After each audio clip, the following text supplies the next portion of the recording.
ఉమ్మడి విశాఖ జిల్లాలో స్థానిక సంస్థల కోటాలో జరగబోతున్నటువంటి ఎమ్మెల్సీ ఉప ఎన్నికకు కూటమి పోటీకి దూరంగా ఉండనుంది.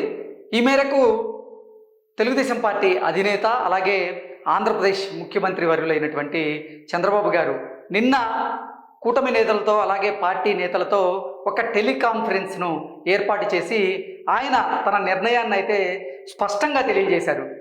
అంటే ఈ ఎమ్మెల్సీ ఉప ఎన్నికల్లో పోటీ చేసి గెలవడం అనేది కష్టసాధ్యం కాని పని అయినప్పటికీ హుందాగా ప్రవర్తించాలి అనేటువంటి ఉద్దేశంతోనే చంద్రబాబు గారు పోటీకి దూరంగా ఉండనంటున్నట్లుగా నేతలకు చెప్పినట్లుగా మనకైతే సమాచారం అందుతుంది. అసలు చంద్రబాబు గారు ఎందుకు ఇటువంటి నిర్ణయం తీసుకున్నారు అనేది మనం ఒకసారి విశ్లేషణ చేసుకునేటువంటి ప్రయత్నం అయితే చేద్దాం. ఉమ్మడి విశాఖ జిల్లాలో స్థానిక సంస్థల కోట ఎమ్మెల్సీ స్థానం ఉప ఎన్నికకు కూటమి దూరంగా ఉండనుంది. ఈ మేరకు తెలుగుదేశం పార్టీ అధినేత సీఎం చంద్రబాబు నిర్ణయం తీసుకున్నారు. పార్టీ నేతలతో నిర్వహించినటువంటి టెలికాన్ఫరెన్స్లో ఈ మేరకు ఆయన స్పష్టం చేశారు. గెలవాలంటే పెద్ద కష్టం కాదని, హుందా రాజకీయాలు చేద్దామని సీఎం వ్యాఖ్యానించారు. చంద్రబాబు నిర్ణయానికి తెలుగుదేశం పార్టీ నేతలు అలాగే కూటమి నేతలు ఆమోదం తెలిపారు. సీఎం అత్యంత హుందాగా వ్యవహరించనున్నారంటూ తెలుగుదేశం పార్టీ నాయకులైతే వారి అభిప్రాయాన్ని వ్యక్తం చేశారు. అలాగే ఉప ఎన్నిక నామినేషన్ల దాఖలకు నేటితో అంటే మంగళవారంతో గడువు ముగుస్తున్నటువంటి నేపథ్యంలోనే ఇప్పుడు అసలు కూటమి ఈ పోటీకి అయితే దూరంగా ఉంది. ఈ నేపథ్యంలోనే చంద్రబాబు తన నిర్ణయాన్ని అయితే పార్టీ నేతలకైతే తెలియజేశారు. వైఎస్ఆర్సీపీ అధినేత అయినటువంటి జగన్మోహన్ రెడ్డి ఎట్టి పరిస్థితుల్లో ఈ స్థానిక సంస్థల కోటాలో జరగబోతున్నటువంటి ఎమ్మెల్సీ ఉప ఎన్నికల్లో ఎట్టి పరిస్థితుల్లో వైసీపీ సత్తా చాటాలి అని ఆయన భావించారు.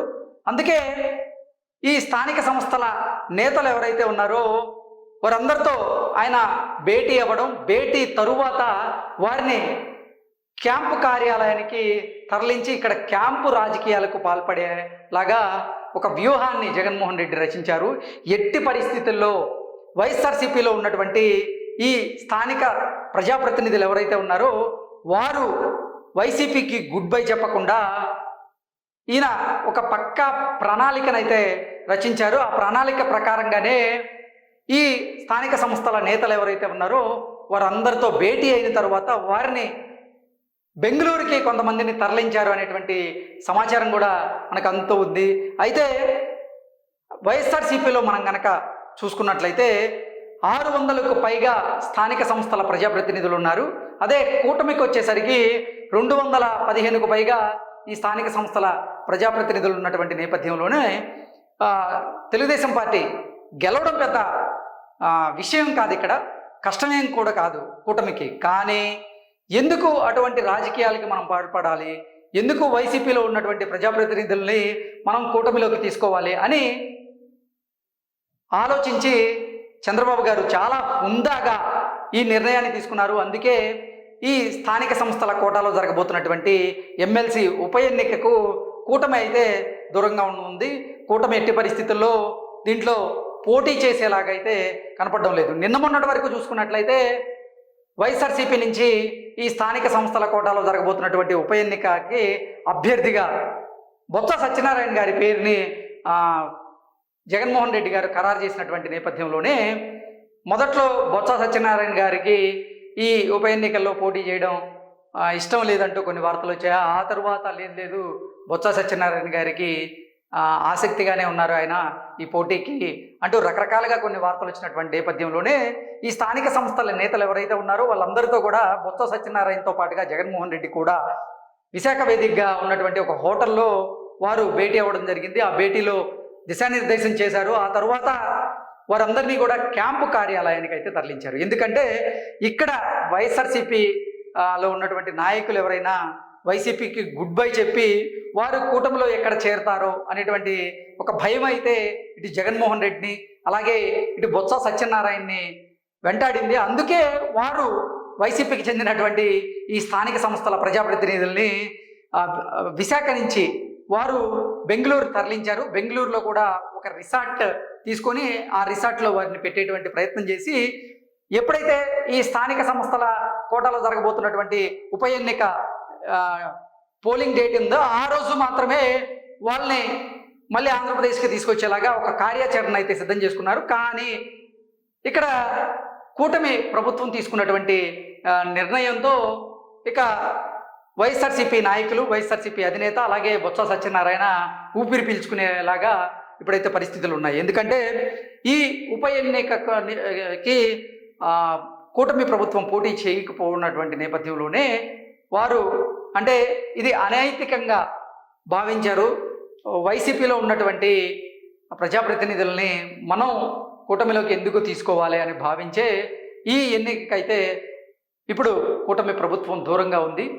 ఈ నేపథ్యంలోనే జగన్మోహన్ రెడ్డి 2 రోజుల క్రితం చూసుకున్నట్లయితే చంద్రబాబు గారి మీద, అలాగే కూటమి ప్రభుత్వం మీద రకరకాలుగా ఆరోపణలు చేశారు. అసలు ఈ స్థానిక సంస్థల కోటాలో జరగబోతున్నటువంటి ఈ ఉప ఎన్నికకు అసలు కూటమి ప్రభుత్వం ఎలా పోటీ చేస్తుంది, వారు ఎలా నామినేషన్ దాఖలు చేస్తారు, వారికి ఉన్నటువంటి సంఖ్యాబలం తక్కువ కదా, వైఎస్ఆర్సీపీకి ఉన్నటువంటి సంఖ్యాబలం ఎక్కువ కదా, ఇది అనైతికం అంటూ కూడా జగన్మోహన్ రెడ్డి మాట్లాడినటువంటి నేపథ్యంలోనే జగన్మోహన్ రెడ్డికి చెక్ పెడుతూ ఇప్పుడు చంద్రబాబు గారు ఇటువంటి నిర్ణయాన్ని తీసుకున్నారు. కాబట్టి జరగబోయేటువంటి ఎన్నిక ఏదైతే ఉందో దాంట్లో మాత్రం ఇప్పుడు కూటమి ప్రభుత్వం పోటీ చేయడం లేదు. ఉప ఎన్నిక ఇక ఏకగ్రీవం కూడా అయ్యే అవకాశం అయితే ఉంది. ఎందుకంటే ఈ స్థానిక సంస్థల కోటలో జరగబోతున్నటువంటి ఈ ఎమ్మెల్సీ ఉప ఎన్నికల్లో వైఎస్ఆర్సీపీకి సంబంధించినటువంటి ప్రజాప్రతినిధుల బలం కొంచెం ఎక్కువగా ఉన్నటువంటి నేపథ్యంలోనే బొత్స సత్యనారాయణ గారు ఎమ్మెల్సీగా గెలిచేటువంటి అవకాశం అయితే స్పష్టంగా కనబడుతూ ఉంది.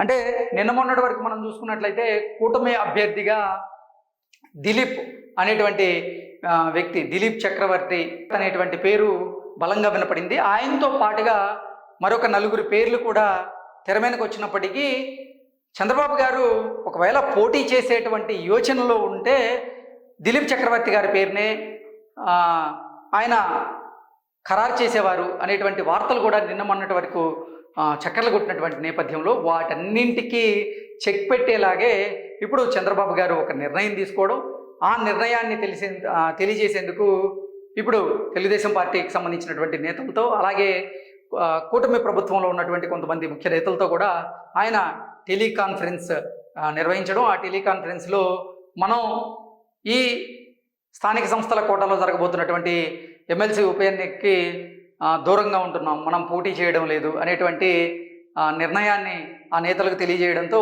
ఆ నేతల్లో కూడా సంతోషంగా, అంటే ఆ నేతలు కూడా దాన్ని స్వాగతించారు. ఎందుకంటే ఇది అనైతికం,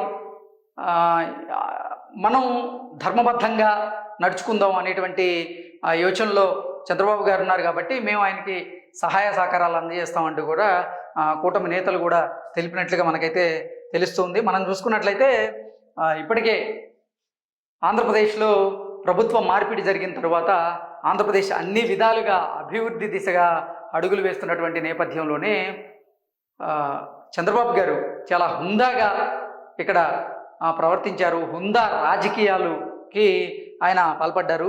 అందులో భాగంగానే కూటమికి కొంచెం సంఖ్యాబలం తగ్గడంతో, అంటే సంఖ్యాబలం తక్కువ ఉన్నప్పటికీ వైఎస్ఆర్సీపీలో ఉన్నటువంటి కొంతమంది స్థానిక సంస్థల ప్రజాప్రతినిధులు ఎవరైతే ఉన్నారో వారు వైసీపీకి గుడ్ బై చెప్పి వారు కూటమి ప్రభుత్వంలో చేరేందుకు సిద్ధంగా ఉన్నప్పటికీ దాన్ని ప్రోత్సహించకుండా చంద్రబాబు గారు ఇటువంటి నిర్ణయం తీసుకున్నారు. ఇటువంటి నిర్ణయం పట్ల హర్షాతిరేకాలు అయితే వ్యక్తమవుతూ ఉన్నాయి.